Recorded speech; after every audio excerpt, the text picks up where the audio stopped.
Hello दोस्तों, स्वागत है आपका इस नई वीडियो में। इस वीडियो के अंदर हम मॉड्यूल 1 जो कि बीजगणित का है मॉड्यूल, इसका अध्याय 1 संख्या निकाय करेंगे। अब हम इसी सीक्वेंस में चलते रहेंगे, पहले अध्याय 1 ख़त्म करेंगे, फिर अध्याय 2, ऐसे चलता रहेगा हमारा। मॉड्यूल 1 का मैंने अध्याय 7 जो है वो मैं ऑलरेडी करवा चुका हूँ, उसकी वीडियो अपलोड हो गई है समांतर श्रेणी के नाम से। पहले 3 वीडियो इसके, आप वो देख लीजिएगा। अगर पहले 2 वीडियो देखे ना देखे, लेकिन आप थर्ड वीडियो ज़रूर देख लीजिएगा, क्योंकि ज़्यादातर एग्जाम में उसी में से 4 नंबर का टेस्ट किया जाता है।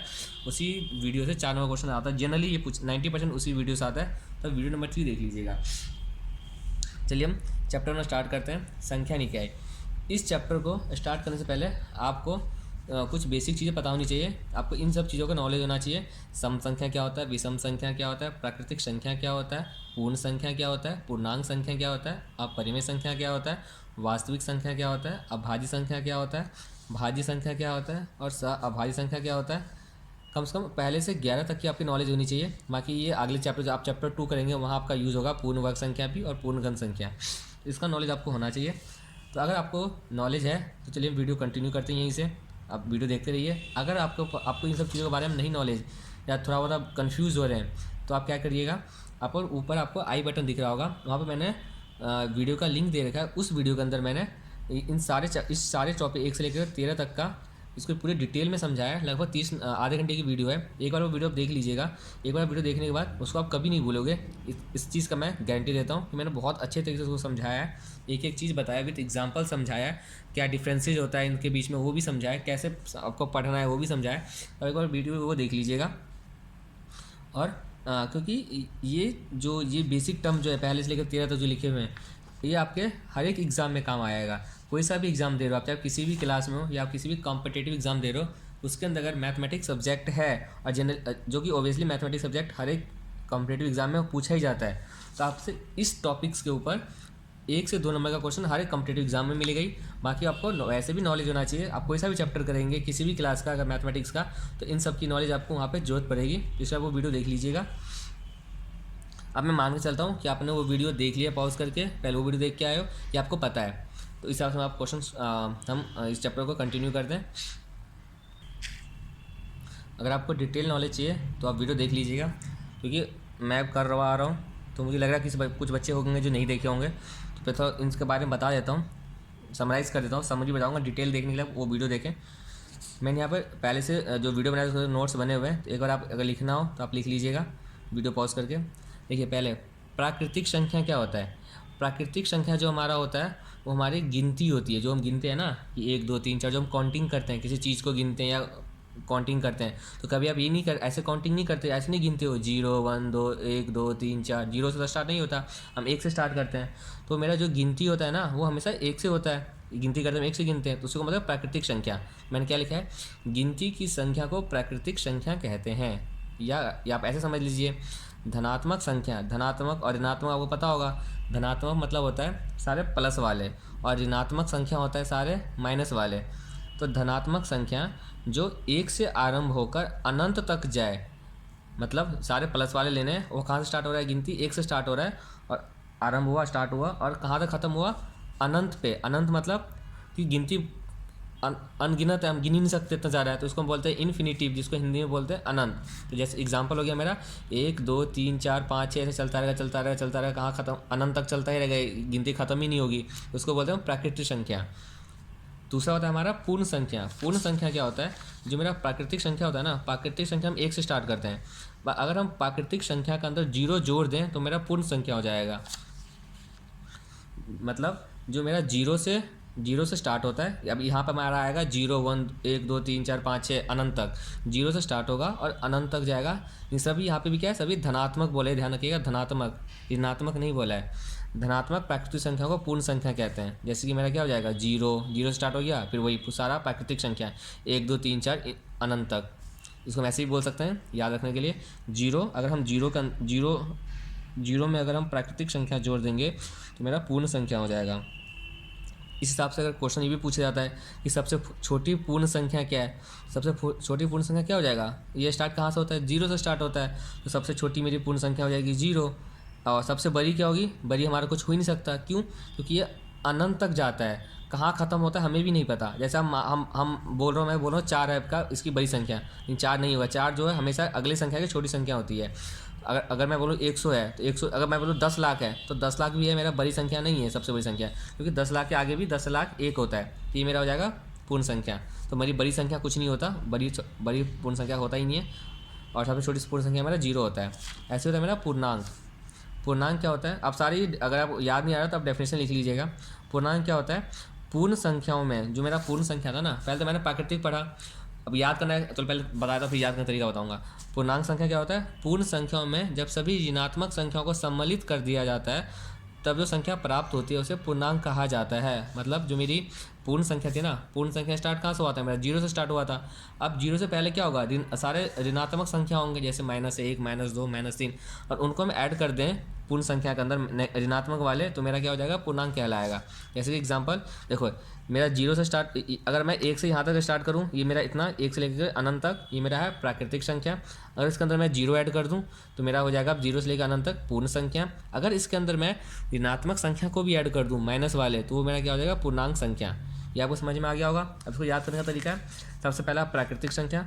प्राकृतिक संख्या जो हम गिनते हैं उसको हम प्राकृतिक संख्या बोलते हैं।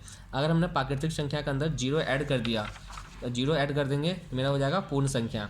अगर हम 0 से अब मेरा पूर्ण संख्या बन गया। अगर हम पूर्ण संख्या में अगर हम ऋणात्मक संख्या को ऐड कर देंगे तो मेरा हो जाएगा पूर्णांक, जो कि माइनस वाले होते हैं। इतना आपको समझ में आ गया होगा। इसको मैंने एक तरीके और समझा रखा है, जो मेरी पूर्ण संख्या है उसके अंदर मैंने ऋणात्मक संख्या को ऐड कर दिया, ये मेरा हो जाएगा पूर्णांक। अब इसको हम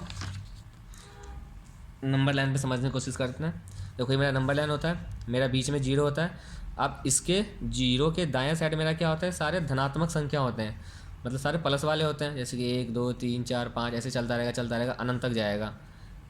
ऐसे ही मेरा अब 0 के जो मेरा बायां साइड होता है उसके वो सारे माइनस वाले होते हैं, जिसको हम बोलते हैं ऋणात्मक संख्या। देखिए -1, -2, -3, -4 ऐसे ही चलता रहेगा, और ये भी इन्फिनिटी तक जाएगा, मतलब अनंत तक जाएगा। अब जो मेरा यहाँ 1 से लेकर के यहाँ से हम स्टार्ट करेंगे और ये मेरा जाएगा अनंत तक, उसको बोलते हैं प्राकृतिक संख्या। अगर हम 0 से बढ़ाएं, 0 से स्टार्ट करें और उसको अनंत तक लेके जाएं तो होता है मेरा पूर्ण संख्या। अगर मेरा जो नेगेटिव के जो मेरा अनंत है उसको हम अगर ऋणात्मक अनंत को से लेकर के धनात्मक अनंत तक को हम लेके जाएं उसको बोलते हैं पूर्णांक। ये आपका ये था। बाकी परिमेय संख्या के बारे में जो अगला टॉपिक आएगा उस अगली वीडियो में देखेंगे क्या चीज़ होता है। अब आपको समझ में आ गया होगा। अब इसी बेस पे इन्हीं कंसेप्ट्स के ऊपर आपका पहला क्वेश्चन पूछा गया, उदाहरण के रूप में पूरा पूछा गया 1.1। आपको पता ही होगा। सबसे पहले मैं कंसेप्ट करवाता हूँ, फिर मैं उदाहरण के थ्रू उस कंसेप्ट को क्लियर करवाता हूँ, उसके बाद मैं क्वेश्चन पे जाता हूँ, अध्याय पे जाता हूँ। तो आप पहले एग्जाम्पल देख लीजिए, आपको और अच्छी तरीके से क्लियर होगा।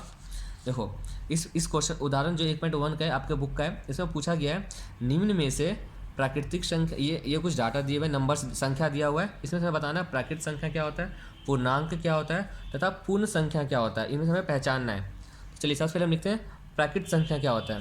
प्राकृतिक संख्या में मैंने क्या बताया था, जो गिनती होती है धनात्मक वाली, यानी 1 से स्टार्ट होता है अनंत तक जाता है, तो सारे जो प्लस वाले हैं वो मेरा, लेकिन 1 से होना चाहिए, वो मेरा प्राकृतिक संख्या हो जाएगा। इसमें से क्या क्या होगा, देखो क्या 15 होगा, हाँ होगा। क्यों, क्योंकि एक से स्टार्ट हो रहा है, एक से स्टार्ट हुआ, 1 से अनंत के बीच में, और ये धनात्मक है, प्लस वाले हैं, मेरा तो 15 हो जाएगा। 22 होगा, ये भी हो जाएगा। क्या -6 होगा, नहीं होगा। क्यों नहीं होगा, क्योंकि ये स्टार्टिंग मेरा 1 से हो रहा है, धनात्मक वाले, तो -6 किस में चला जाएगा आपका, नेगेटिव वाले आपका किस में, पूर्णांक के अंदर है। ये पूर्णांक भी हमने सीखा। चलो पहले हम प्राकृतिक संख्या कर लेते हैं। -6 नहीं होगा, 7 भी होगा मेरा, 0 नहीं होगा, 0 क्यों नहीं होगा, क्योंकि ये 0 पूर्ण संख्या में आता है, प्राकृतिक संख्या में नहीं आता।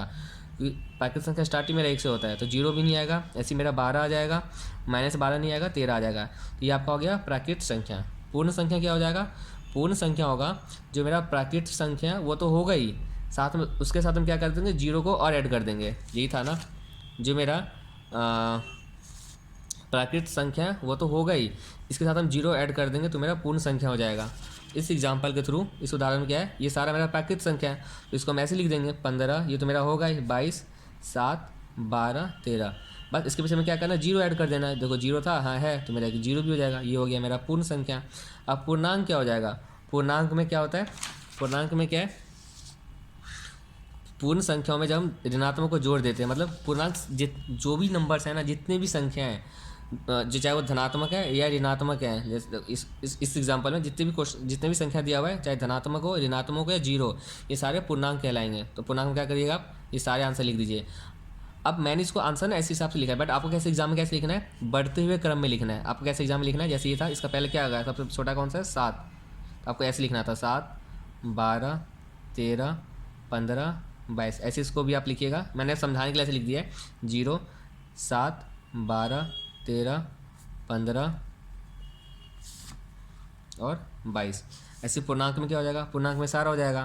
तो सबसे छोटा कौन सा है इसके अंदर, -3, सॉरी -3 है, -31 है। सबसे छोटा मेरा -31 हो जाएगा, -31, माइनस उसके बाद -13, उसके बाद -12, उसके बाद -6, फिर आएगा 0, 7, 12, 13, 15 और 22। ये आपका हो गया उदाहरण 1.1 का आंसर। आप ये मत बोलिएगा कि सबसे छोटा 31 कैसे हुआ, ये आपको पता ही होगा। नहीं पता तो अब वो वीडियो में आप देखेंगे, वहाँ आपको मैंने वहाँ उस वीडियो के अंदर मैंने बता रखा है, तो आप देख लीजिएगा।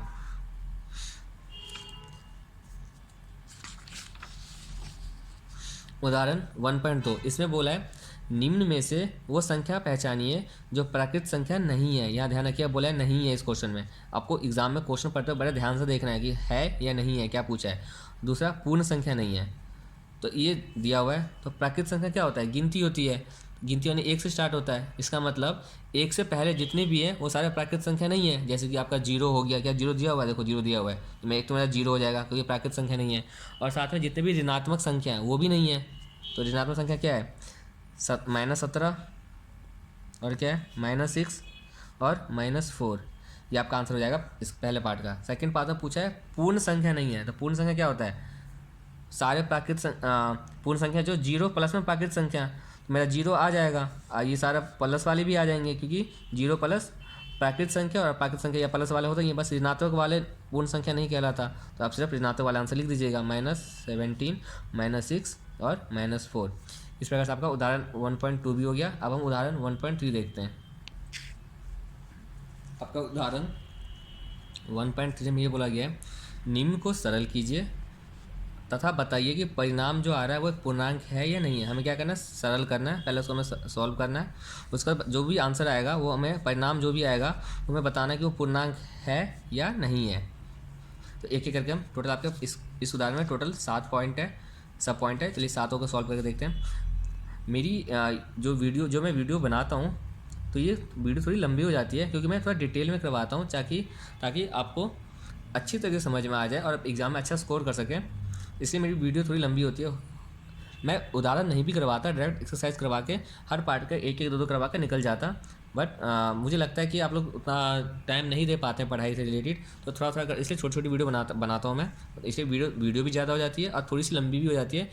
तो इसलिए फिर भी आप वीडियो देख लीजिए। आपको ये है कि एक बार वीडियो देख लेंगे तो आपको ढंग से समझ में आ जाएगा, आपको दोबारा देखने की जरूरत नहीं पड़ेगी।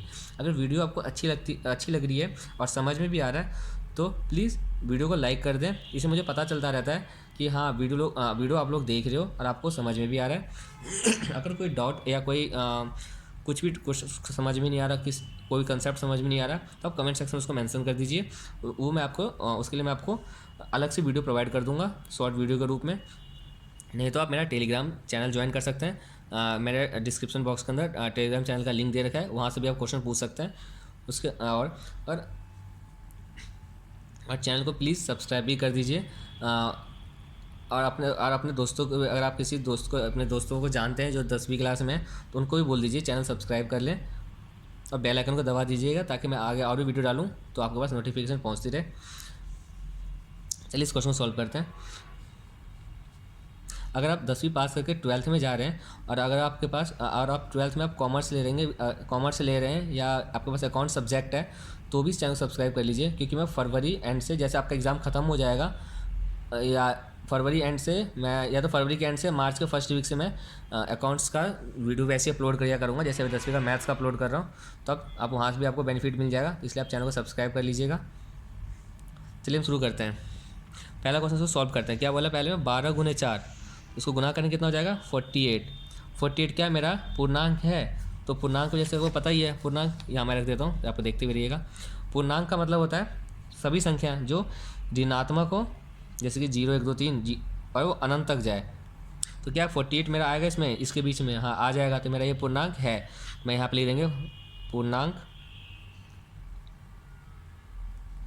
है। अब अगली पार्ट से मैं ऐसे नहीं लिखूंगा पूर्णांक, बस मैं इतना लिखूंगा, अगर है तो मैं सही मार दूंगा है, अगर नहीं है तो मैं ऐसे क्रॉस मार दूंगा, पूर्णांक नहीं है। तो आप समझ जाइएगा। अगला है 7/3। क्या हम इसको ऐसे लिख सकते हैं 7/3? बात एक ही लिख सकते हैं कि आपका कट रहा है पूरा पूरा, ये पूरा पूरा नहीं कटेगा क्योंकि 3 दूनी 6, एक मेरा बच जाएगा, यानी मेरा पॉइंट में आएगा। तो मेरा पूर्णांक मतलब क्या बोला था कि धनात्मक 0 1 2 3, साथ में धनात्मक कैसे हो, एक मतलब अगर मान लो 1.5 बोलूँ तो वो मेरा पूर्णांक इसके अंदर नहीं आएगा। तो 7/3 किस फॉर्म में, ये पॉइंट में इसका आंसर आएगा, मतलब ये पूर्णांक नहीं है। अगर पूर्णांक नहीं है तो ये क्या है, ये आपका परिमेय संख्या है। अब ये मत बोलेगा परिमेय संख्या क्या होता है, अगर नहीं पता तो जब मैं इसकी अगली वीडियो अपलोड करूँगा, क्योंकि अगला टॉपिक जो आपका परिमेय संख्या से रिलेटेड है, वहाँ पे आपको मैं समझा दूंगा परिमेय संख्या क्या होता है। अब ऐसे 18/3 इसको हम ऐसे लिख सकते हैं। तो देखो कट रहा है, 3 एकम 3, 3 6 18, देखो यह पूरा कट गया। तो 6 मेरा क्या हो जाएगा, पूर्णांक है, 3 मेरा हो जाएगा पूर्णांक है। 36/7 क्या है, कटेगा नहीं कटेगा, तो इसका मतलब पूर्णांक नहीं है। 14 गुने 2 कितना हो गया 28, 28 क्या पूर्णांक है, तो आंसर इज यस, पूर्णांक है। 18/36 क्या ये पूर्णांक है, 18 का 18, 18 दूनी 36, 1/2 मतलब 0.5 पॉइंट में आ गया, मतलब ये पूर्णांक नहीं है। अगर 13 को 3 से गुना करेंगे कितना आएगा, 13 39। अभी देखो यहाँ माइनस का निशान लगा हुआ है पीछे, तो हम भैया माइनस का निशान लगा देंगे। तो -39 क्या -39 पूर्णांक है, हाँ है। क्यों, क्योंकि एक तो ऋणात्मक संख्या है और ये पूर्ण संख्या मतलब पॉइंट में नहीं है, तो मेरा ये क्या हो जाएगा, पूर्णांक है। तो इसका आंसर हो जाएगा पूर्णांक है। अब हम उदाहरण 1.4 देखते हैं। आपको समझ में आ गया होगा, कहीं समझ में नहीं आए आपको कमेंट सेक्शन में मेंशन कर देना है, उस टॉपिक में दोबारा वीडियो बना दूंगा। आपका उदाहरण 1.4 है, इसमें बोला गया है संख्या रेखा का प्रयोग कर निम्न पूर्णांकों का योग कीजिए। तो आप देखेंगे हमें संख्या रेखा यूज़ करना है और हम इन ये जो पूर्णांक दिए हैं इसके 2 पार्ट है, इन पूर्णांकों का योग कीजिए। तो पूर्णांक पहला क्या है 9 प्लस में फिर ब्रैकेट के अंदर है आपका -5। सबसे हमें क्या करना है, संख्या रेखा के बोला है, संख्या रेखा, तो एक संख्या रेखा खींचेंगे। तो मैंने एक संख्या रेखा खींच दिया, आपको स्केल यूज़ करना है, मैंने अच्छी चीज़ समझाने के लिए खींच दिया। आपका पता है यहाँ पे 0 होता है, 0 के दायां साइड जो होता है सारे धनात्मक होते हैं और 0 के बायां साइड सारे ऋणात्मक होते हैं, मतलब नेगेटिव वाले होते हैं। तो मेरा कितना पहुँचा धनात्मक प्लस से कितना 9 तक, तो उसको हम आगे खींचते ले जाएंगे 9 तक लेके जाएंगे। मैंने बनाते 1 2, ये सारा जो है ना डिस्टेंस, इनका जो दूरी इनके बीच का वो सेम होना चाहिए। तो इसलिए मैंने बोला स्केल यूज़ करिएगा आप, इससे एक लकीर सीधी होगी और साथ में 1 1 सेंटीमीटर का आप गैप ले लीजिएगा। इन सब के बीच का डिफरेंस जो है दोनों का सेम रहेगा। यहाँ देखो, यहाँ मैंने ज़्यादा डिफरेंस लिया, यहाँ कम है, तो ये गलत है, बट मुझे समझाना है, इसलिए मैंने आपको बता दिया है कि आपको एग्जाम में ऐसा नहीं करना, स्केल यूज़ करना है। अब देखो कितना बोला है, हमें 9 तक ले जाना, 9 तक लेके जाना है। 9 के पीछे क्या निशान है, कुछ भी नहीं, इसका मतलब प्लस है ये। तो हमें 0 से 9 तक कैसे संख्या रेखा को बढ़ाना है, तो इसको मैं ऐसे हम 0 से लेकर 9 तक कैसे बढ़ाएंगे। देखो ये आगे मेरा 9, यहाँ पर हम लिख देंगे A, ठीक है। ये आपका हो गया पॉइंट नंबर 1 कि मैंने 9 मेरा प्लस का है, तो मैं 0 से लेकर 9 तक लेके गया। अब 9 में से क्या करना है, इसको हम ऐसे लिख सकते हैं 9 और प्लस माइनस क्या होता है माइनस, तो हम इसके लिए कर देंगे -5। आंसर क्या आ गया आपका 4। मतलब मेरे 9 में से क्या करना है, 5 को माइनस करना है, मतलब 5 को कम करना है। मैंने ये 0 से 9 तक खींचा है ना, उसको मुझे 5 तक कम करना है। तो 5 क्या है, उसको उल्टा कम करने क्या करेंगे, इसको मिटाना नहीं है, इरेज नहीं करना, आपको क्या करना 5 तक लेके जाना। आपको यहाँ साइड में लिख दीजिएगा A। अब यहाँ से मुझे 5 कम करना है, तो यहाँ से स्टार्ट 1 9 यहाँ था, देखो 5 कम करो, 1 उल्टा वापस लेके चले जाओ, 1 यहाँ आ गया, 2 3 4 5, ये हो गया आपका 5 तक मैं यहाँ लेकर आया, कम कर दिया मैंने। ये आपका हो गया पॉइंट नंबर B। बस यही करना था। अब देखो 9 में से 5 से कितना आना चाहिए आंसर 4, देखो 4 ही आया है। 0 से स्टार्ट किया मैंने, एरो लगा दीजिएगा यहाँ पे, 0 से स्टार्ट किया 9 तक गया, इधर में 9 तक गया, लेकिन 9 हमें उसमें से 5 कम करना था, तो मैंने 5 इधर से कम करना शुरू कर दिया, देखो 4 पे आकर रुक गया अपने आप ही, तो मेरा आंसर आ गया 4। ये हो गया आपका आंसर। ऐसे करना आपको एग्जाम में भी। सेकंड पार्ट बोला है -3 प्लस -7। अब मैं पहले नंबर लाइन बना देता हूँ पॉज करके। ये आपका हो गया संख्या रेखा। अब देखो ये रहा मेरा जीरो, जीरो के दाएं साइड सारे प्लस वाले, जीरो के बाएं साइड सारे माइनस वाले। अब मैंने आगे क्यों नहीं लिखा, क्योंकि मुझे इसका यूज़ ही नहीं है, इसलिए इसके डिस्टेंस हम कम कर देंगे। हमें तो बस सारे नेगेटिव, दोनों मेरा नेगेटिव है, दोनों मेरे ऋणात्मक है, तो इसलिए मैंने ऋणात्मक को आगे तक लिख लिया। या मुझे धनात्मक चाहिए नहीं आगे, तो मैंने ऐसे लिख दिया कि बताने के लिए कि हाँ जीरो के बाद ना धनात्मक होता है, तो इसलिए 1 2 लिख के छोड़ दीजिएगा। अब यहाँ देखिए पहले इसमें क्या वाला है -3, अभी हम जीरो पर खड़े हैं, ठीक है। हमें कहाँ तक जाना है, -3 तक जाना है, तो चलते जाइए चलते जाइए चलते जाइए चलते, देखो -3 आ गया, यहाँ पे आप रुक जाइए, यहाँ पे रुक गए। ये हमारा पॉइंट हो गया ए, ठीक है। अब -3 में से हम इसको ऐसे लिख सकते हैं, -3 और प्लस माइनस क्या होता है, माइनस, यानी हमें माइनस करना है कितना, 7। तो मेरा आंसर क्या आ जाएगा, माइनस माइनस क्या होता है प्लस, तो हमें प्लस करना है, तो हो जाएगा माइनस जाएगा 10, निशान आ जाएगा माइनस का, क्योंकि दोनों माइनस के हैं, ये आपको आता ही होगा। अब देखो -3 तो मैंने कर लिया, जीरो से लेकर -3 पे आ गया। अब बोला है -3 में से ना -7 और कम करना है, -7 की तरफ और जाना है। चलते हैं, फिर यहाँ से स्टार्ट करेंगे दोबारा से हम, यहाँ से मेरा स्टार्ट हुआ, यहाँ से स्टार्ट करेंगे, चलते जाओ चलते जाओ चलते जाओ, कहाँ तक, 7 तक जाना है ना, 7 और आगे बढ़ाना है, 1 2, -7 कम करना है, तो कम इधर साइड कम होता है, ये सारा बड़ा है तो हम कम करेंगे, 1 2 3 4 5 6, चलते जाओ चलते जाओ, देखो यहाँ पहुँच गया, तो मेरा यहाँ आ जाएगा मेरा बी। देखो आपका आंसर क्या आ गया, 0 से लेकर 10, -10 आ गया आंसर, आपका आंसर भी -10 था, आपका आंसर मैच कर गया। समझ में आ गया होगा कैसे करना है। यहाँ पर हम इसलिए सेट गए क्योंकि -3 में से हमें -7 को कम करना है। तो हमें पता है कि हमारी ना जो बढ़ती होता है ना, ऐसे होता है, इधर की साइड जीरो से इधर के साइड सारे बढ़ते हुए क्रम होता है, ये सारा बढ़ता हुआ क्रम होता है, बढ़ता हुआ क्रम होता है, मतलब जैसे 0 से 1 बड़ा, इससे बड़ा 2, इससे बड़ा 3, इससे बड़ा 4 चलता रहेगा। और इस साइड जब जाते हैं हम, 0 से इस साइड जब जाते हैं तो ये छोटा होता जाता है, ये छोटा होता है। जैसे देखो 0 था, 0 से 0 छोटा है -1, उससे छोटा है -2, उससे छोटा है -3, इससे छोटा है -4, ऐसे छोटा जाता है, कम करते चलते थे। हमें -3 में से क्या करना, -7 को कम करना था, इधर तरफ कम करते चलेंगे। अगर हम इसे अगर हम कहें तो मेरा जो इस टाइप का होता है ना, यहाँ से अगर नेगेटिव धनात्मक वाला स्टार्ट करें तो हमारा इस टाइप इस लाइन में जब जाता है, ये सारा बढ़ता हुआ होता है, बढ़ता हुआ क्रम। ये एक्स्ट्रा नॉलेज है, आपको मैंने समझा दिया है कैसे। देखो -10 इससे बड़ा क्या, सब बढ़ रहा है, -9 इससे बड़ा है, इससे बड़ा ये, इससे बड़ा ये, इससे बड़ा ये, ऐसे बड़ा ये, इससे बड़ा ये, 0 इससे बड़ा 1, इससे बड़ा 2, इससे बड़ा 3। तो अब या तो इसे ऐसे समझ लीजिए कि 0 के दाएं साइड सारा बढ़ता हुआ होता है, और 0 के बाएं साइड सब गिर रहे होते हैं, छोटा होता जाता है, इससे छोटा ये, इससे छोटा ये, इससे छोटा ये। या तब ऐसे समझ लीजिए, या आप ऐसे समझ लीजिए, चाहे ऋणात्मक हो या धनात्मक हो, अगर ऋणात्मक से लेकर स्टार्ट करें तो सारा बढ़ता हुआ ही होता है, मतलब इससे बड़ा ये, इससे बड़ा ये, इससे बड़ा ये। तो आपको सारा समझ में आ जाएगा। आपका हो गया उदाहरण 1.4। नहीं समझ में आया, कमेंट सेक्शन है आपके लिए। हम आगे देखते हैं। अब आगे एग्जाम्पल करने से पहले आपको परिमेय संख्या और अपरिमेय संख्या के बारे में जानना जरूरी है। तो अगर आपने वीडियो देख लिया तो अच्छी बात है, नहीं देखा है तो मैं इसको समराइज फॉर्म में बताता हूँ। परिमेय संख्या क्या होता है। परिमेय संख्या ऐसी संख्या होती है जिसको हम P/Q के रूप में लिख सकते हैं, मतलब हम अंश बटे हर के रूप में लिखा जा सकता है, उसको हम बोलते हैं परिमेय संख्या। लेकिन उसमें मेरा P और Q क्या पूर्णांक होना चाहिए, तथा Q जो मेरा 0 नहीं होना चाहिए। जैसे एग्जाम्पल्स दिए मैं कुछ, जैसे 2/3 क्या ये P/Q के रूप में है। देखो परिमेय संख्या मतलब P/Q अंश बटे हर के रूप में है, तो मेरा ये परिमेय संख्या है। ऐसे ये भी है, देखो -6/9 क्या -6/9 है क्यों, क्योंकि इसने बोला है PQ पूर्णांक हो चलेगा, मतलब पूर्णांक हो, और मेरा माइनस वाला पूर्णांक होता है, इसमें मेरा परिमेय संख्या ये भी है। क्या 0/1 परिमेय संख्या है, क्योंकि मेरा परिमेय संख्या 0/1 है, ये भी मेरा परिमेय संख्या है।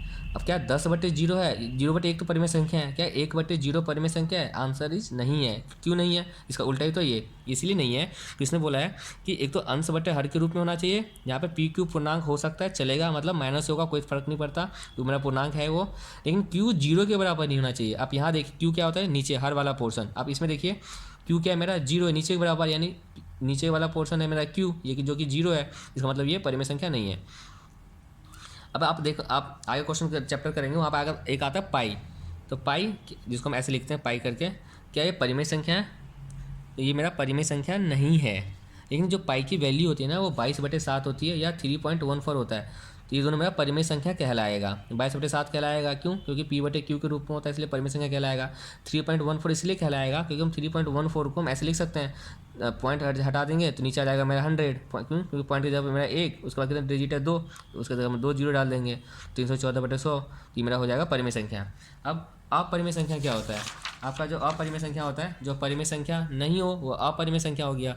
जैसे कि √2 हो गया, √3 हो गया, √4। देखो √4 क्या परिमेय संख्या है, तो क्या इसका पूर्ण वर्ग बन रहा है? देखो √4 का हम वर्गमूल निकालेंगे, 2 दूनी 4, या इसका हम गुणनखंड करेंगे, पूर्ण वर्ग बन रहा है, 2 का स्क्वायर बन रहा है, इसलिए मेरा ये अपरिमेय संख्या नहीं है। ऐसे √5 परिमेय संख्या है कि इन सबका पूर्ण वर्ग नहीं बनेगा।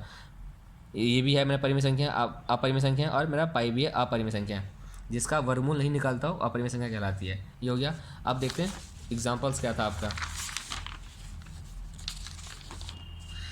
बोला है निम्न में से कौन सी परिमेय संख्या है तथा कौन सी परिमेय संख्या नहीं है।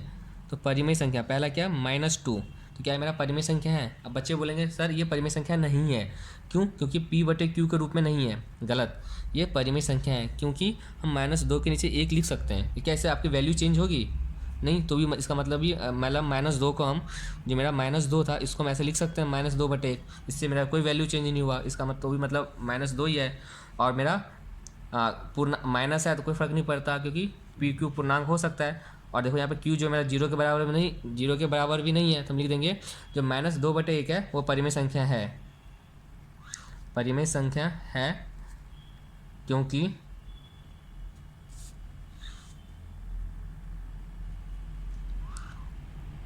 -2 को P/Q के रूप में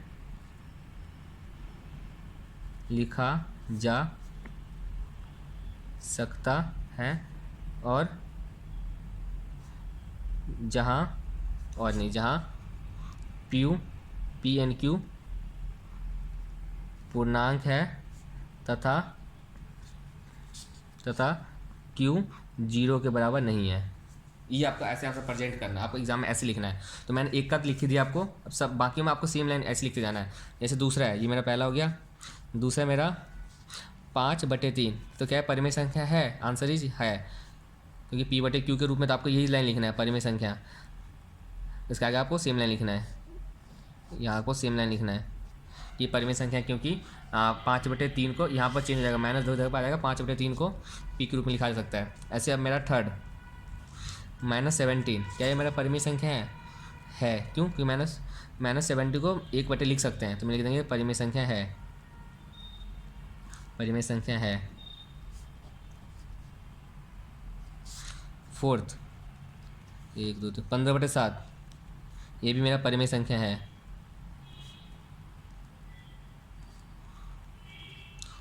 फिफ्थ -7/6, ये भी मेरा परिमेय संख्या है। सबके रीजन मेरा इसी में, ये रीजन लिखना है आपको एग्जाम में ऐसे लिख के आना है। आपको हो गया उदाहरण 1.5। अब आते हैं, समझ में आ गया होगा? नहीं आया होगा कमेंट सेक्शन में मेंशन कर दीजिए।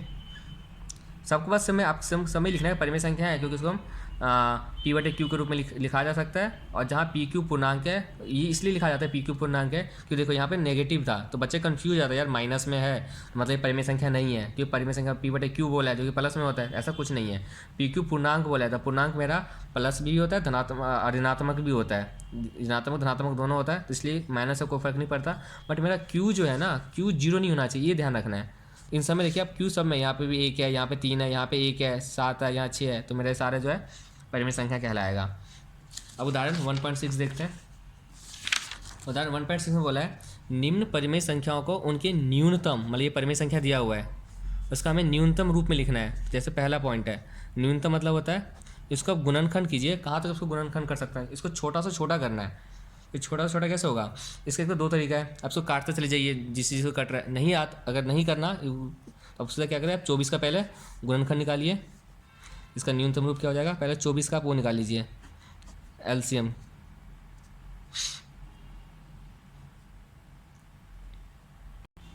इसका क्या हो जाएगा? ये आप काटना शुरू कर दीजिए कि 2 से कट रहा है, ये 2 से कटेगा, क्या हो जाएगा? 12 दूनी 24, और ये हो जाएगा 2 में 18, 96, यानी मेरा कितना हो गया? 12/96। क्या अभी भी कटेगा?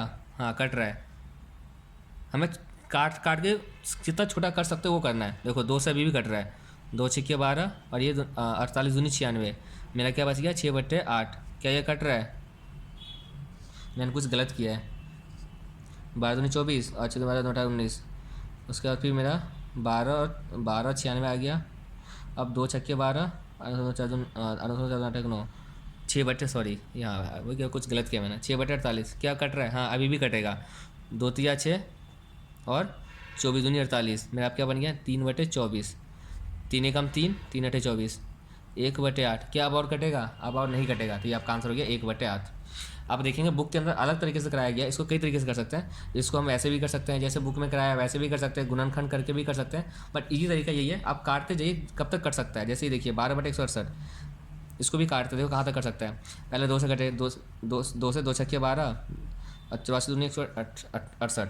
अब कैसे पता चलेगा कि 2 से कटा है? मुझे कैसे पता चलेगा? आपको कैसे पता चलेगा? तो जिसके एंड में ना, इसके ऊपर भी मैंने वीडियो बनाया हुआ है, जिसके एंड में ना 0 2, जिसके एंड में 0 2 4 6 8 होगा ना, यानी जो सम संख्या होगा जिसके एंड में, वो 2 से कटेगा। तो इसको देखो यहाँ पे 2, ये भी सम संख्या है, 8 ये भी 2 सम संख्या है, इसलिए दोनों 2 से कट जाएगा। और कटेगा यस, या ऐसे लिख देते पहले 6/84 आया। इसको और कटेगा 2 तिया 6 42 दूनी 84, कितना आ गया 3/42। अब कटेगा, अब ये और नहीं कटेगा, 3 एकम 3, 14 तिया 42, 1/14। ये आपका हमारा थर्ड पार्ट था। दोबारा से करते देखते थर्ड पार्ट।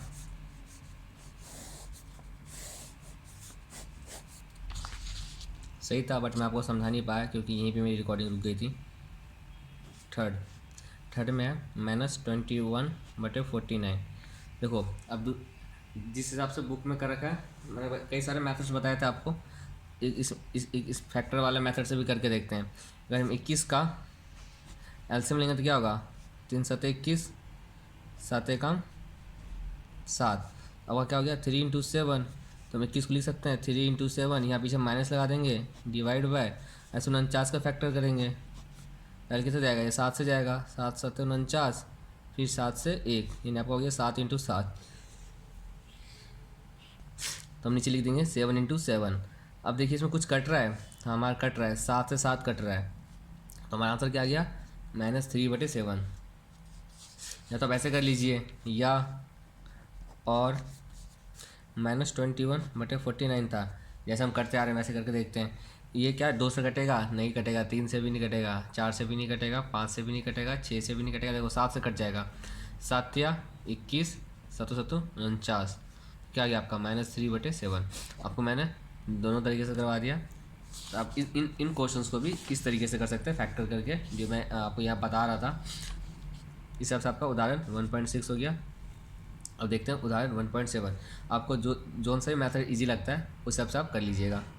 उदाहरण 1.7, अगला आपका उदाहरण है 1.7, जिसमें बोला है निम्न परिमेय संख्याओं के 5 समतुल्य रूप लिखिए।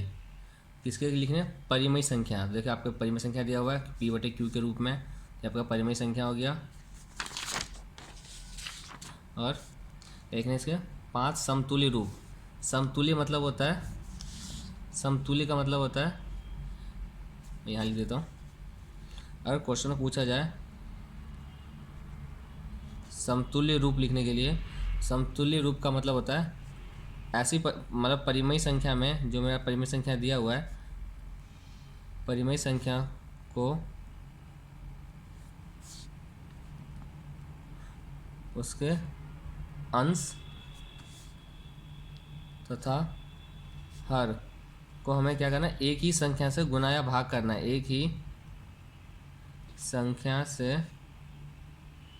गुना ऑब्लिक भाग देने पर उसके समतुल्य रूप में लिखा जा सकता है।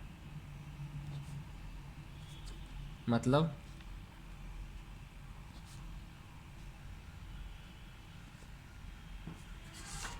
हमें समतुल्य मतलब जो आपका देखते हैं करके देखते हैं। जैसे पहला क्या 3/17, तो हमें समतुल्य मतलब हमें समान रूप, सेम आंसर हर में ना सेम चीज़ से मल्टीप्लाई करना है, सेम संख्या से मल्टीप्लाई करना है, ताकि अगर उसको जो मेरा आंसर आएगा अगर उसको हम काटे तो मेरा जो है 3/17 ही आएगा। मतलब हमें समान रूप होना चाहिए, रूप समान होगा बट जो मेरा संख्या होगा वो अलग होगा।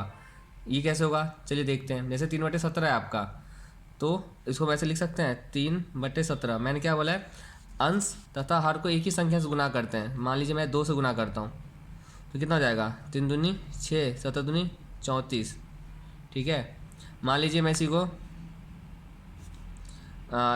3/17 को मैं कुछ भी लिख लेते हैं, 5 लिख लेते हैं, 5 से गुना कर रहा हूँ मैं, तो कितना हो जाएगा, 5 तिया 15, 17 पचे 85। तो मेरा कितना हो गया, 1 2 3।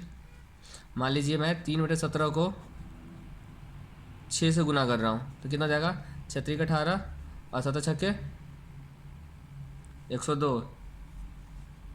मान लीजिए मैं 3/17 को 3 से गुना कर रहा हूँ या -3 से गुना कर रहा हूँ, तो ऊपर नीचे अंश और हर में सेम से गुना करना होता है हमें, क्या हो जाएगा, -9/-51। ये हो जाएगा आपका।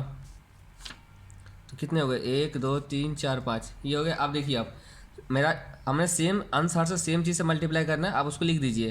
पहला मेरा क्या हो गया, 3/17। दूसरा क्या निकला गुना करने पे, 6/34। फिर क्या निकला, 15/85। फिर क्या निकला, 18/102। और ये -9/-51। हम माइनस को माइनस से काट सकते हैं, तो मेरा हो गया 9/51।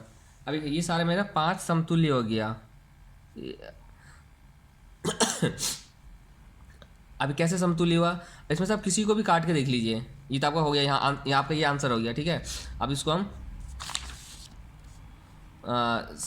फॉर अंडरस्टैंडिंग, सिर्फ हम समझने के लिए देख रहे हैं, आपको ये एग्जाम में नहीं करना। जैसे देखिए 3/17 था, दूसरा है 6/34। समतुल्य मतलब होता है जो मेरा क्वेश्चन में जो मेरा परिमेय संख्या दिया हुआ था सेम उसी का रूप होना चाहिए।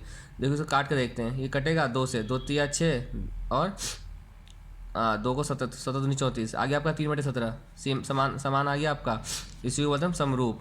किसको भी काट के देख लीजिए। ये आपका था क्या, -9/-51 था। इसको काट के देखते हैं, देखिए माइनस से माइनस कट गया क्योंकि डिवाइड हो रहा है। और ये किससे जाएगा, ये 3 से कटेगा, 3 तिया 51 और 3 को 17 से डिवाइड करेंगे तब 51 को 3 से डिवाइड करेंगे 17 पे जाएगा। ये देखिए 3/17 समान रूप आ गया आपका।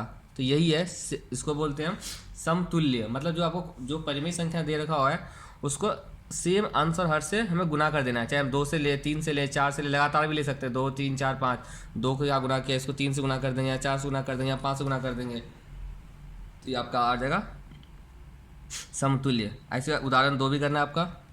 आप उदाहरण 2 में क्या हो जाएगा, -5/9 है तो पहला की हो गया। दूसरा क्या हो जाएगा, -5/9 को हम 2 से गुना कर देते हैं, कितना हो जाएगा, सॉरी 2 से गुना करते कितना हो जाएगा, -10/18। तो आपका दूसरा ये हो गया।